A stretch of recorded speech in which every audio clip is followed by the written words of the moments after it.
Você já se perguntou de onde vem o mal? Não me refiro aos seus vícios ou pequenos erros humanos, mas à origem do mal, ao mal intrínseco, aquele mesmo mal que raramente é descrito e frequentemente negado. O que a Cabala tem a dizer sobre isso? Há décadas as pessoas me perguntam o que sei sobre o assunto. E a verdade é muito mais complexa do que você imagina. E muito diferente do que se diz por aí, caso você esteja esperando algo mais simples. Se você espera uma história de terror esotérica sobre rituais ocultos que quase ninguém conhece, este conteúdo não é para você. Desculpe. Quero informar que os temas de hoje serão mais profundos e intrigantes do que qualquer um de vocês possa imaginar. Você quer entender como o próprio mal se insinua no âmago do divino? Então fique. Vamos conversar sobre isso. Vamos falar sobre o Sitra Achra, o outro lado, e sobre como esse lado sombrio. Relacione essas conchas com as Kelipot, ou Kelipot, aquelas cascas que escondem, ou melhor, protegem, o poder divino. Você perceberá que elas existem. Há verdades que ficam sem ser ditas por causa de seu peso. Note que a maioria dos livros que você encontra sobre esses assuntos, especialmente os que estão nas prateleiras, as ideias sobre ocultismo ao redor do mundo, nada mais são do que um amontoado de noções mal compreendidas e mal interpretadas. Não serei seu guia aqui.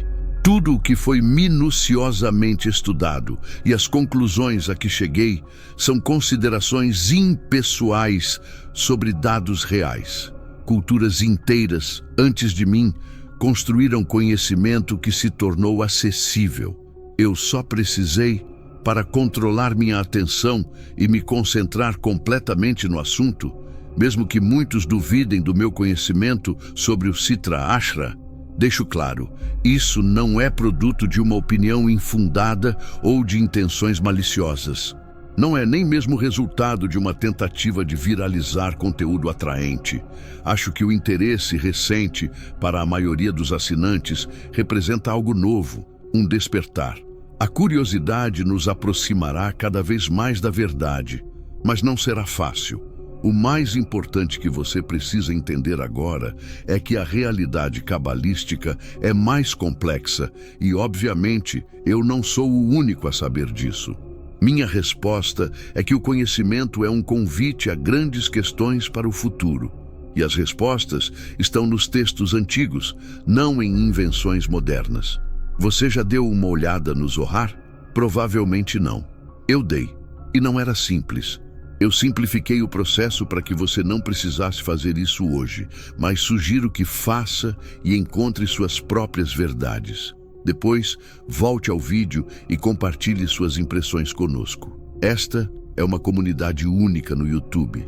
E de agora em diante, depois que nossas apresentações forem feitas, vamos nos aprofundar em conteúdo inédito aqui por um longo tempo. Durante séculos, as pessoas se preocuparam mais com a origem do bem. Até mesmo o Messias foi premeditado, esperado e celebrado. Mesmo antes de seu nascimento, o bem precisava existir para expiar nossos pecados, mas o mal já existia muito antes. Antes de qualquer outra coisa, o que estava em jogo era o destino do próprio universo, mais especificamente a sua criação. O mal pressupõe a existência do bem, mas nenhum dos dois existe isoladamente quando o universo foi construído. O projeto não apenas sustentou a crença, houve uma força abrupta que o adornou. Cada alicerce foi lançado. A promessa de que a ruína era apenas uma questão de tempo. A natureza cíclica do mundo é demonstrada a cada instante por aqueles que constroem. Eles sabem. Destruir o mal e o bem não são coisas separadas aqui. São partes do mesmo corpo. Uma mão destrona a outra. O universo mantém seu equilíbrio natural. Segundo a Cabala, o mundo não é preto e branco. Este é o nosso primeiro ponto de ruptura com um pensamento limitador. Agora, respire fundo. Estou falando sério. O próximo passo pode ser assustador. Garanto, a verdade é assustadora, mas libertadora. Então, agora que você respirou fundo, vamos continuar. Vamos ao mundo das emanações divinas. E agora, descobriremos que o mal tem raízes profundas na estrutura do divino, não inerente à mente humana. O mal que você acredita enfrentar diariamente é uma entidade. A maldade alheia, muitas vezes, é uma representação psicológica e cultural da sua própria noção do que é o mal. Trata-se de uma construção cultural meticulosa. Dependendo de onde você nasceu, você terá maneiras diferentes de interpretar essas informações. Quando não podemos confiar plenamente na mente e nos dados empíricos, recorremos à filosofia cabalística, não por seu rigor, já que ela exige fé como uma religião, mas talvez porque só ela consiga explicar o mal a partir do divino e do caminho que essas forças percorrem para nos alcançar. Essas forças atingem até a nossa consciência. Deixe-me lhe dizer uma coisa: o mal que você enfrenta não é o que você pensa. A sua percepção do mal é, em grande parte, cultural, uma construção social e psíquica. E dependendo de onde você nasceu, sua visão do que é o mal pode ser completamente diferente. Mas aqui não estamos lidando com percepções ou interpretações. Estamos falando de algo muito mais complexo do que aquilo que apenas a Cabala pode nos fornecer. Na visão cabalística, o mal não é um erro, é uma força intrínseca ao próprio processo da criação divina. O universo não foi criado como uma obra perfeita de bondade que por algum desvio caiu em corrupção. Não, o mal já estava lá desde o princípio, mesmo antes do cosmos ser projetado. É aqui que as coisas começam a ficar mais sombrias. Segundo a Cabala, o mal tem suas raízes nas emanações divinas, especificamente na Sefirá de Gevurá, o julgamento divino. Imagine que a criação foi construída em camadas, como uma sequência de eventos divinos, mas que, em determinado ponto, essas camadas começam a se corromper e desmoronar. E então o mal emerge como uma força que escapa ao controle. Quando não podemos confiar na mente e nos dados empíricos, recorremos à filosofia cabalística não por causa do seu rigor, pois ela exige fé como uma religião, mas talvez porque somente ela seja capaz de explicar o mal pela perspectiva divina e o caminho que essas forças percorrem até nos alcançar. O trajeto exato passa pela Sefirot, e a estação mais perigosa é a Gevurá, mencionada em vídeos anteriores. Se precisar de uma pausa, pare agora. Nós conversamos detalhadamente sobre cada nível, como esses níveis se relacionam entre si, com o cosmos e como devemos interpretar o diagrama sefirótico. Este não é um material introdutório, mas você encontrará tudo o que precisa para continuar. Agora, pare por um segundo e pense nisso. Estamos falando de um mal que provém do divino, algo tão vasto e incontrolável que nem mesmo as forças criadoras conseguiram contê-lo. O que acontece quando o poder do julgamento divino ultrapassa seus limites? Surge o caos. Aqueles primeiros cabalistas, em Girona e Castela, compreenderam isso de um modo que poucos conseguiram. Perceberam que o mal não era uma entidade única. O acidente não foi uma falha, foi uma consequência necessária de um desequilíbrio no processo de emanação. Muitos têm medo do mal, mas, se você seguir um caminho através do divino, verá que ele não caminha simplesmente oposto ao mal. É impossível filtrá-lo totalmente. E foi então que Isaac, o cego, aquele que vê mais do que nós, surge com sua teoria intrigante, a de que o mal é fruto de um delírio divino. Sim, você ouviu certo. Quando o julgamento divino não é controlado pela misericórdia, o que temos é um acesso de pura raiva, uma fúria que dá origem ao mal.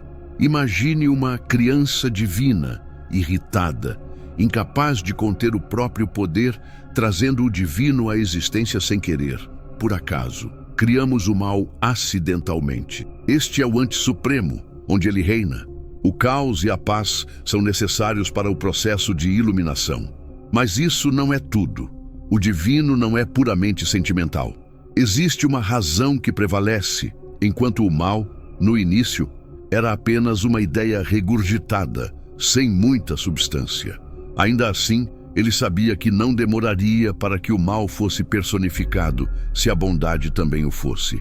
Séculos mais tarde, a bondade seria personificada como o cordeiro sacrificial. O mal, por sua vez, seria personificado de diversas maneiras. Além disso, se todo fenômeno positivo que emana do divino tem como motivação conduzir a humanidade à luz, então a luz também se manifesta por figuras escolhidas: Krishna, Buda, Zoroastro, Maomé e até mesmo Oxóssi, todos chamados a cumprir um propósito do divino, conduzindo-nos ao conhecimento final sobre nosso próprio propósito na Terra. Isso pressupõe que, além do desejo e da raiva, o divino também age com racionalidade. E essa racionalidade é a gênese de tudo. E então vem o confronto espiritual. Ao criar o mal, foi necessário criar o bem para conter essa nova energia. E à medida que o mal tomava forma, começou a adquirir uma espécie de vida própria. Isso significa que o mal não era apenas uma reação ou um fragmento de algo maior. Tornou-se uma entidade por si só, construindo um universo de sombras que começavam a tomar forma. Isso aconteceu antes mesmo de o mundo existir, muito antes dos primeiros passos da humanidade. A criação do universo não foi um processo pacífico, foi uma verdadeira batalha entre forças divinas e demoníacas, onde o mal se infiltrou na própria estrutura da realidade, ameaçando até mesmo o trono celestial. E como em todas as histórias épicas, essa luta só será resolvida no fim dos tempos, com a chegada do Messias. Nós já trouxemos vários para cá. Histórias sobre Jesus, algumas teorias pouco aceitas, outras descrições mais confiáveis das Escrituras. Da última vez que falamos sobre a batalha do Messias contra o mal, narramos eventos a partir de 2 livros de John Milton. Esses vídeos podem ser revistos a qualquer momento. Mas em termos gerais, o que discutimos foi épico por causa da hegemonia do universo, a derrota divina e sua vingança contra o exército de Satanás. E no fim, claro, o bem triunfa sobre o mal, e Jesus morre, reiniciando uma nova era de devoção e perdão divino. Essa história, por mais detalhada que seja, você já a conhece. Agora, vamos esquecer tudo isso por um segundo, porque o grande livro aqui é outro. As escrituras sagradas que estamos usando como base são o Zohar. Recomendo que mantenham suas expectativas altas, mas você deve saber, não há nada claro sobre a origem do mal em suas páginas. Quando você abre a Bíblia, encontra o Gênesis no primeiro capítulo explicando a gênese da humanidade. Não há um capítulo com um título óbvio como A Gênese do Mal. O Zohar não é um manual de instruções, não é conhecimento absoluto, não é um guia no sentido moderno da palavra. É um livro de histórias e não de terror. É um livro sagrado e profundo, com ramificações extensas. Trata-se de uma antologia mística, repleta de camadas e mais camadas de simbolismo, onde as ideias sobre o mal estão espalhadas como fragmentos de um quebra-cabeça cósmico. Você precisa ler, reler, discutir, abrir a mente e talvez ao final de muitas leituras encontrar a resposta que procura e durante o processo criar outras dúvidas. Se você está procurando respostas, prepare-se para o preço. O que você encontrará pode ser desconfortável. Para encontrá-las, fiz o que poucos fizeram. Fui além. Eu deixei o conteúdo tão fácil quanto a sua primeira prova de matemática. Mas entenda, aqui cada informação está escondida em histórias complexas e frequentemente contraditórias. Ainda assim, se você estiver disposto, encontrará recompensas. E sim, o simples fato de o Zohar sugerir algo específico sobre o mal pode ofendê-lo, especialmente se você for uma pessoa sensível. Mas aqui existe uma oportunidade única de abrir a mente para algo sem precedentes. E é isso que vou compartilhar com você. O que se segue mudará a sua compreensão. E precisamente por essa razão, temo que o caminho à frente seja doloroso, pelo menos por enquanto. Respire fundo mais uma vez e vamos lá. Esqueça as ideias simplistas. Será o mal apenas uma falha na criação? Uma consequência do livre-arbítrio humano? Como se nós pudéssemos suportar essa explicação?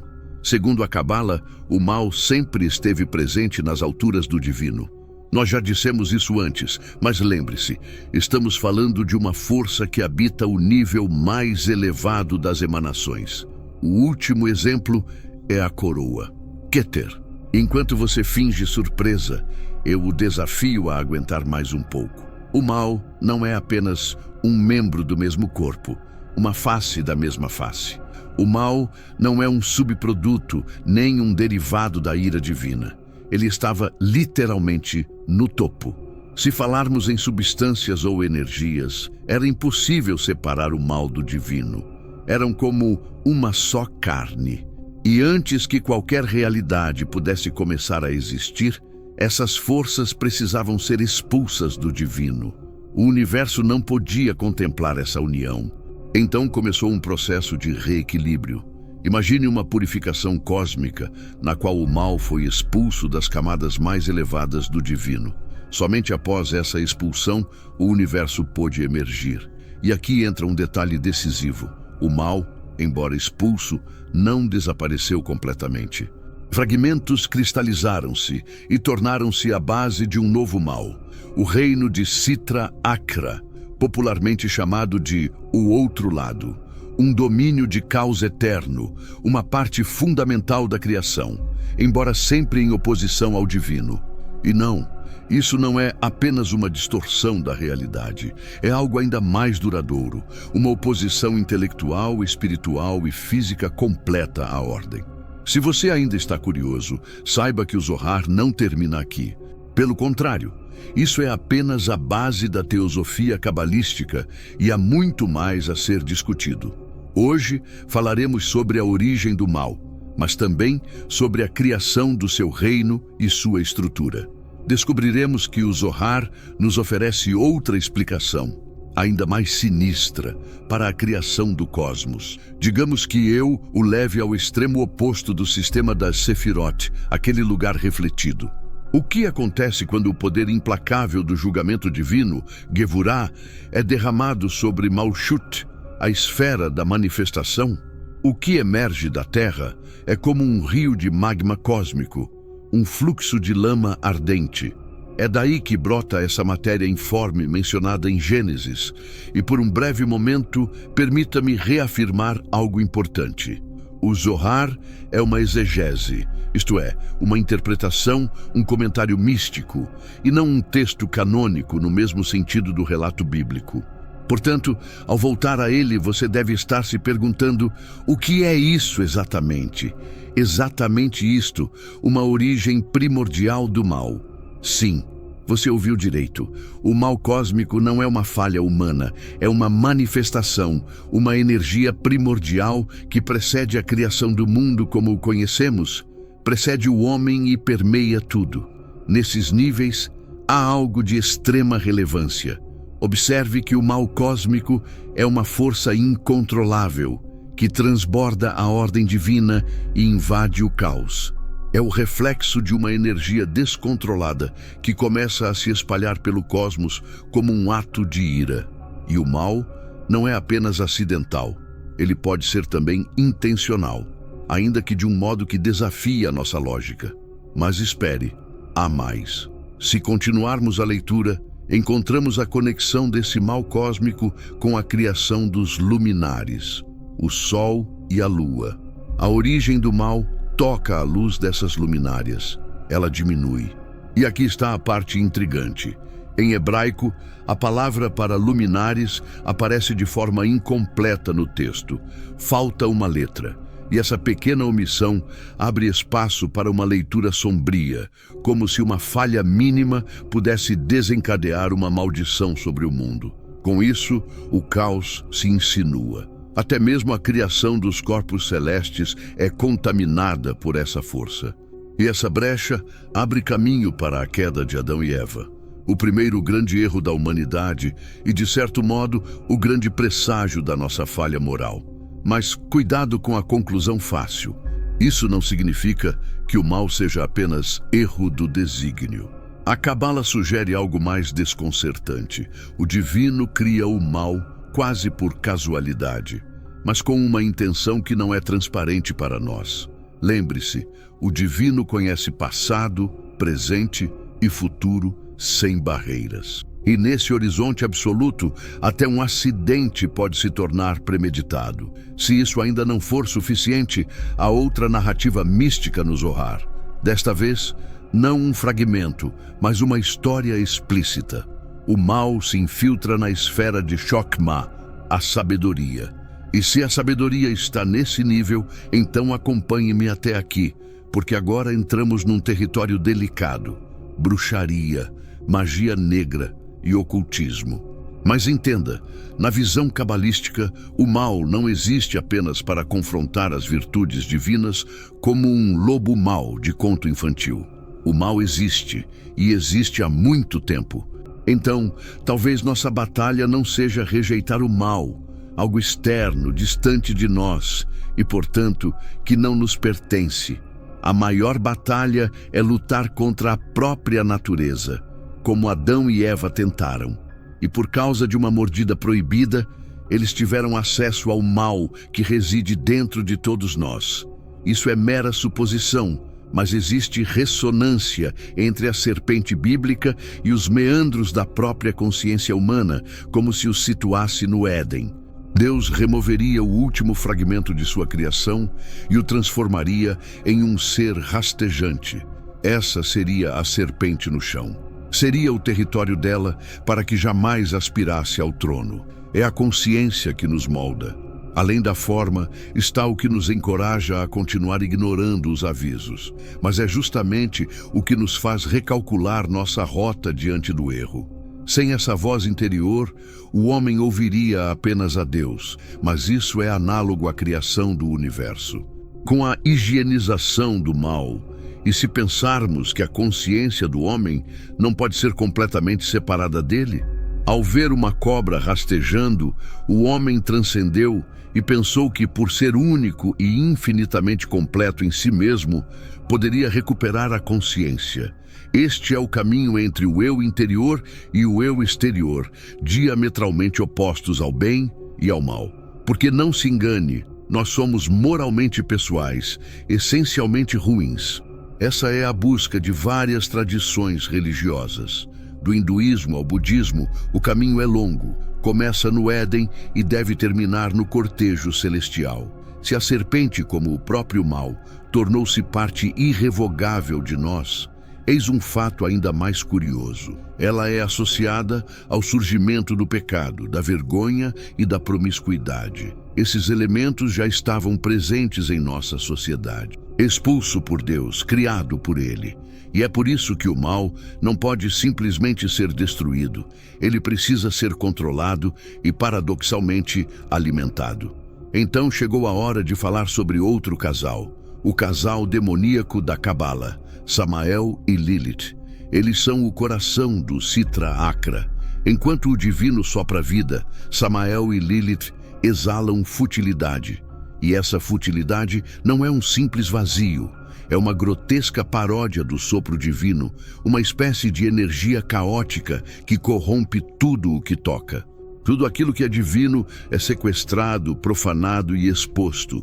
O mal, de certa forma, é mais um recriador do que um criador. Esse sopro está organizado em uma rede de nós chamada Kisra-Krim. Eles formam o corpo invertido do sistema divino. Enquanto as Sefirotes são fundadas na harmonia e na vida, os nós do Sitra Achra se baseiam em ódio, fúria e destruição. E claro, a polaridade que nasce da união entre Samael e Lilith é a grande força motriz por trás dessa estrutura. Este corpo invertido é uma inversão total das relações que encontramos no sistema das Sefirot. No lado divino, temos a polaridade entre Tiferet, onde reside a beleza, e Malchut, o lar da soberania. Mas, do outro lado, essa polaridade está distorcida e pervertida, manifestando-se como o caos furioso e destrutivo do Sitra Achra. E agora vem a parte mais fascinante. Depois de falar tanto do Sitra Achra, talvez você pense que esta é uma entidade independente. Ela não pode sobreviver sozinha. Para manter sua existência, precisa alimentar-se das emanações divinas. O mal não pode ser contido porque se expande. Não pode ser derrotado sem o risco de levar a própria existência à ruína. E não pode ser ignorado. O mal precisa do divino para existir e precisa ser alimentado. É, em essência, um parasita cósmico. E não apenas se alimenta das energias do divino, mas também dos seres humanos que sucumbem à sua influência. Cada vez que você cede às suas inclinações malignas, seu Yetzer Hará, você está literalmente nutrindo o Sitra Achra. O parasita cósmico se alimenta do alimento que você provê. Quando pensamos que o mal existe lá fora e agimos indiferentes à sua manifestação na humanidade, não percebemos algo aterrador. Somos nós que sustentamos este império, e essa fome arrasadora nunca se sacia. Ela parece particularmente enérgica, tão intensa quanto a nossa própria motivação ao alimentá-la. Você pode fingir que não o faz, mas certamente não pode negar que existem elementos internos que se apoderaram da sua essência. É por isso que as pessoas enchem os salões dominicais em busca de salvação, porque sabem que falharam gradualmente em nutrir virtudes divinas e desejam o imediatismo. Desejam aquilo que, em certas tradições evangelistas, seria o mesmo que buscar a carne. E, ao buscar a carne, alimentamos o carniceiro, mas o Sitra Achra não quer destruir tudo de uma vez. Ele precisa manter o equilíbrio, porque depende do divino para sobreviver. Por isso, o Zohar nos ensina que o Sitra Achra deve ser apaziguado. Há uma parte dos mandamentos divinos que existe exclusivamente para alimentá-lo. Note que tudo existe com uma finalidade muito específica. Isso só existe por algo que vocês já devem ter notado a estas alturas. O Sitra Achra é parte do plano divino. É uma peça essencial no grande tabuleiro cósmico. Mesmo quando você segue os mandamentos, existe uma parte deles que vai em direção ao mal. Isso nos leva à conclusão de que o mal não é simplesmente uma força que deve ser combatida. É parte do equilíbrio. E se não se apazigua, não pode ser controlado. Então, seu objetivo não é destruir o mal, mas fazer as pazes com ele, descobrindo, obviamente, qual é o tom conciliador. Isso não significa que a conciliação consista em assumir novos compromissos. Eu acho que a resposta para essa política de apaziguamento reside na nossa recusa em compreender o mal como uma extensão do que somos quando descansamos demais. Nossa essência, como uma nascente, emerge violentamente contra aquilo que somos. O próprio ato pode causar uma ruptura neste momento. Se decidirmos continuar por este caminho, isso será importante para a peregrinação iniciada pelos evangelistas, porque o mal não é apenas um inimigo, é também um teste. A Sitra Achra existe para testar a resiliência dos seres humanos. O mal cósmico não é apenas um castigo para aqueles que cedem à tentação. Também pode ser encontrado como um meio de purificação, para que se tornem verdadeiramente quem são. Você deve descer a Achra, enfrentar suas tentações e emergir puro. Como é impossível se esconder dentro de si mesmo, nossa natureza se torna inflexível diante de nós mesmos. Ao longo da existência, a humanidade é frágil demais para se fechar sobre si mesma, pois não podemos nos esconder para sempre. Para deixarmos de fingir por tanto tempo, precisamos aprender mais sobre quem somos, a fim de enfrentarmos melhor os desafios que se apresentam. Eles exigirão nossa essência, não nossas abstrações. Mas cuidado, o mal é traiçoeiro. Não pode ser totalmente resistido, muito menos ignorado. Jó nos ensina que até mesmo os homens mais justos precisam interagir com o mal de alguma forma. O exemplo de Jó, em sua perfeição, cometeu um erro ao não apaziguar a citra acra, o que acabou atrasando a redenção dos israelitas. Portanto, o mal é algo que deve ser reconhecido e equilibrado, jamais negado. Não é de admirar que grandes nomes bíblicos tenham cometido erros ao longo do caminho, ou pelo menos que muitos deles tenham se perdido em si mesmos, descobrindo o adultério, a rebeldia e a falta de fé. Este é o ultimato divino. A verdade vos libertará, e a verdade é o que vós deveis tornar-vos. No fim, quando você conhece a sua natureza, consegue resistir aos desafios e emergir como uma alma reformada, como um receptáculo de dons divinos. Chegamos à essência da questão. A citra acra não é apenas uma força a ser temida, é uma parte fundamental do plano divino. Ela existe para testar os justos e punir os injustos, mas, acima de tudo, para manter o equilíbrio cósmico. O mal não pode ser completamente eliminado, e o Zohar nos lembra que para alcançarmos a redenção, devemos aprender a lidar com ele. Portanto, da próxima vez que alguém disser que o mal é simplesmente algo que devemos evitar ou resistir, lembre-se disso. O mal sempre esteve presente desde o princípio. É parte essencial da dinâmica divina, uma força que, embora cause medo, faz parte da vida. Com tudo o que já sabemos, vamos em frente. O melhor ainda está por vir. Você pode estar se perguntando qual é a estrutura da citra acra e quantos nós ela possui. E a resposta, como sempre no Zohar, não é simples nem isenta de interpretações. O número de nós ou respirações demoníacas pode variar. Às vezes, eles são organizados em grupos de 10, refletindo a Sefirot, o sistema divino. Outras vezes, existem apenas 7. A verdade é que, assim como o mal é uma força caótica, sua estrutura também é inconsistente. Sem ordem, é difícil categorizar esses elementos. Isso significa que, embora o divino seja meticulosamente ordenado, o mal é um labirinto de incertezas onde nada é fixo. Portanto, ao ler o Zohar, não apenas teremos uma experiência de leitura densa, como também encontraremos uma narrativa incoerente em alguns pontos. Por vezes, por exemplo, encontramos uma enumeração de 7 respirações ou vaidades que compõem a citra acra, mas em outros trechos, o texto nos oferece apenas 4 kelipot, as famosas conchas ou cascas que envolvem o divino. Essa variação nos mostra que o mal se adapta, muda de forma e jamais pode ser completamente mapeado. Essa é a essência do mal, a dissimulação e a imprevisibilidade, como mencionei. Kelipot. Vou começar por aqui. Essas conchas que encapsulam e distorcem a energia divina são uma das ideias mais importantes.